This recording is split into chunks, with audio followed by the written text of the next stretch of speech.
அரிசி 2 டம்ளர், துவரம்பருப்பு 2 டம்ளர், மொத்தம் 4 டம்ளர் இருக்கு. 10 டம்ளர் ஜலம் விட்டுருக்கேன். குக்கர் வச்சிருவோம். உருளைக்கிழங்கு, சக்கரவள்ளி கிழங்கு, புடலங்காய், பீன்ஸு, கேரட்டு, அவரைக்காய், சௌச்சோ, அப்புறம் பரங்கிக்காய், பூசணிக்காய் எடுத்துட்டு இருக்கேன்னா, குடமிளகாய், பட்டர் பீன்ஸு, சோயா பீன்ஸு, நிலக்கடலை, பச்சை பட்டாணி, பச்சை மஞ்சள், அப்புறம் வாழைக்காய், ஒரு கட்டி பெருங்காயம், 1/4 ஸ்பூன் வெந்தயம், உளுத்தம்பருப்பு, கடலைப்பருப்பு, துவரம்பருப்பு, மிளகு, மிளகா வத்தல், ஒரு கொத்தமல்லி விதை, தேங்காய் ஒரு மூடி, கொஞ்சம் நல்லெண்ணெய் குத்தின்னு இருக்கும். இப்போ ஒரு காயாக போட்டு எல்லாத்தையும் வதக்குவோம்.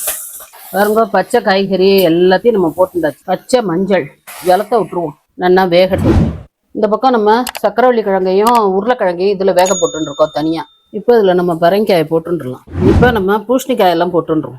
உப்பு போட்டுக்கிறோம். புளி பாருங்க, நீர்க்க கரைச்சிக்கணும். அப்படி புளிக்கு கொஞ்சமாக உப்பு போட்டுருக்கேன். இந்த காய்கறிகள் எல்லாம் வெந்துடுத்து.